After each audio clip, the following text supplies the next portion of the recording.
ഞാൻ നേരത്തെ social work England registration വേണ്ട ഓൺലൈൻ അക്കൗണ്ട് ക്രിയേറ്റ് ചെയ്യുമ്പോൾ നമ്മൾ updation of skill and knowledge ചെയ്യണമെന്ന് പറഞ്ഞിരുന്നു. അതിന് വേണ്ടി ഒരു പ്രത്യേക ഫോമാറ്റ് ഉണ്ട്, അത് നമ്മൾ ഫില്ല് ചെയ്യാണ് വേണ്ടത്.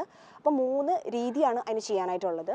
അത് നമ്മൾ നേരത്തെ പറഞ്ഞ പോലെ supervised practice, private study, formal study, ഇത് 3 എണ്ണമാണ്. ഇതിൽ ഫസ്റ്റ് നമുക്ക് സൂപ്പർവൈസ്ഡ് പ്രാക്ടീസിനെ പറ്റി നോക്കാം. സൂപ്പർവൈസ്ഡ് പ്രാക്ടീസ് എന്ന് പറയുമ്പോൾ നമ്മൾ ഇന്ത്യയിലൊരു റെഗുലേറ്റഡ് ആയിട്ടുള്ള പ്രൊഫഷൻ അല്ല സോഷ്യൽ വർക്ക്. അപ്പം നമ്മൾ ഇന്ത്യൻ കോണ്ടക്സ്റ്റിലാണ് ഞാൻ പറയുന്നത്, ഞാൻ ചെയ്തത് ഇവിടെ തന്നെയാണ്.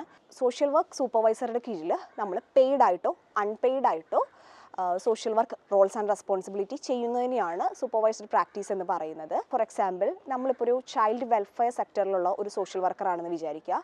അപ്പോൾ നമ്മുടെ അടുത്തൊരു ചൈൽഡ് അബ്യൂസ് കേസ് റിപ്പോർട്ട് ചെയ്തു.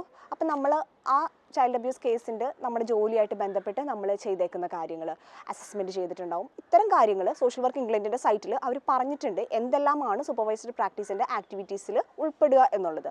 അപ്പോൾ നമ്മൾ ചെയ്ത ജോലിയിൽ ഏതെല്ലാമാണോ ആ ലിസ്റ്റിലുള്ളത്, അപ്പോൾ അതുമായിട്ട് അലൈൻ ചെയ്യുന്ന കാര്യങ്ങൾ എടുത്തെഴുതി നമ്മൾ ചെയ്ത ആ കുട്ടിയുടെ കേസും വിശദമായിട്ട് എഴുതി അതുവഴി സോഷ്യൽ വർക്ക് ഇംഗ്ലണ്ടിൻ്റെ സ്റ്റാൻഡേർഡ്സ് ഉണ്ട് അവരുടെ സൈറ്റിൽ, അതിൽ ഏതെല്ലാം സ്റ്റാൻഡേർഡ്സ് നമ്മൾ മീറ്റ് ചെയ്തു എന്നുള്ളത് എഴുതണം. അപ്പോൾ അങ്ങനെ എഴുതുമ്പോഴാണ് ഒരു സൂപ്പർവൈസ്ഡ് പ്രാക്ടീസ് ആവുന്നത്. അപ്പോൾ ഒരു ദിവസം എന്ന് പറയുന്നത് അവരുടെ 7 മണിക്കൂറിനെയാണ് ഒരു ദിവസമായിട്ട് കണക്ക് കൂട്ടുന്നത്. അങ്ങനെ 30 ദിവസമാണ് നമ്മൾ സൂപ്പർവൈസ്ഡ് പ്രാക്ടീസ് ചെയ്യുന്നതുണ്ടെങ്കിൽ 210 മണിക്കൂർ നമ്മൾ ചെയ്യണം. 60 ദിവസമാണ് നമ്മൾ സൂപ്പർവൈസ്ഡ് പ്രാക്ടീസ് ചെയ്യുന്നുണ്ടെങ്കിൽ നിർബന്ധമായിട്ടും 420 മണിക്കൂർ നമ്മൾ ചെയ്യണം. രണ്ടാമത്തെ രീതി എന്ന് പറയുന്നത് പ്രൈവറ്റ് സ്റ്റഡിയാണ്. പ്രൈവറ്റ് സ്റ്റഡി നമ്മളൊരു ജേർണൽ വായിച്ച് നമ്മൾ അതിന് സോഷ്യൽ വർക്ക് പ്രാക്ടീസുമായിട്ട് ബന്ധപ്പെട്ട് ലേൺ ചെയ്ത കാര്യങ്ങളെ പറ്റി നമുക്ക് പ്രൈവറ്റ് സ്റ്റഡിയിൽ എഴുതാം. അതുപോലെ നമ്മളൊരു ട്രെയിനിങ് അറ്റൻഡ് ചെയ്തു, സോഷ്യൽ വർക്ക് പ്രാക്ടീസിൽ റെലവൻ്റ് ആയിട്ടുള്ള ഒരു ട്രെയിനിങ് അറ്റൻഡ് ചെയ്തു. അപ്പോൾ ആ ട്രെയിനിങ് ഒരു 7 മണിക്കൂർ ഉണ്ട് അല്ലെങ്കിൽ ഒരു ദിവസം മുഴുവൻ ഉണ്ട് എങ്കിൽ ആ ട്രെയിനിങ്ങിൽ നമ്മൾ ലേൺ ചെയ്ത കാര്യങ്ങൾ, നമ്മൾ റിഫ്ലക്റ്റ് ചെയ്ത കാര്യങ്ങളൊക്കെ വെച്ചിട്ട് നമുക്കൊരു പ്രൈവറ്റ് സ്റ്റഡി എഴുതാൻ പറ്റും. ഇനി ഫോർമൽ സ്റ്റഡിയാണ്.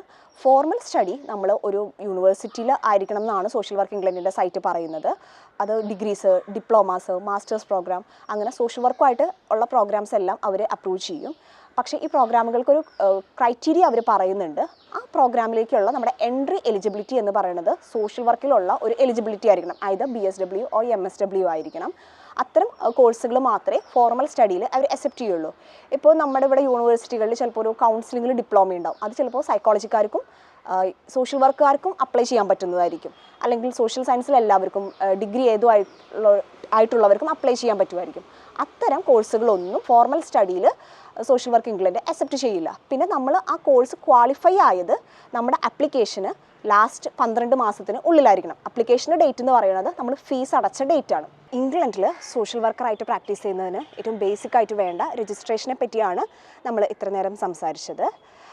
എൻ്റെ എക്സ്പീരിയൻസിൽ ഇതിൽ ഏറ്റവും ഇമ്പോർട്ടൻ്റ് ആയിട്ടുള്ള ടിപ്പ് എന്ന് പറയുന്നത് സോഷ്യൽ വർക്ക് ഇംഗ്ലണ്ടിൻ്റെ വെബ്സൈറ്റിൽ ഓവർസീസ് ആപ്ലിക്കൻറ്റിനുള്ള ഗൈഡൻസ് ഏറ്റവും നന്നായിട്ട് വായിച്ചതിന് ശേഷം മാത്രമേ നമ്മൾ ആപ്ലിക്കേഷൻ ചെയ്യാവൂ.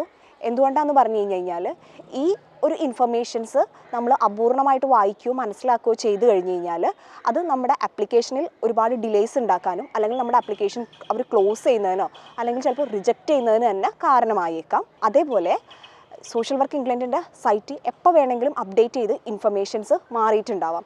ഞാൻ കഴിഞ്ഞ വർഷം ജൂലൈയിൽ ചെയ്ത ഇൻഫർമേഷൻസ് ഒരുപാട് ഇപ്പോൾ ഈ വർഷം 2024 മാർച്ച് ആയപ്പോഴത്തേനും മാറിയിട്ടുണ്ട്. അതുകൊണ്ട് നിങ്ങൾ എപ്പോഴും അപ്ഡേറ്റഡ് ആയിട്ടിരിക്കണം. സോഷ്യൽ വർക്ക് ഇംഗ്ലണ്ടിൻ്റെ വെബ്സൈറ്റിൻ്റെ ലിങ്ക് ഡിസ്ക്രിപ്ഷൻ ബോക്സിൽ ഉണ്ടാവും.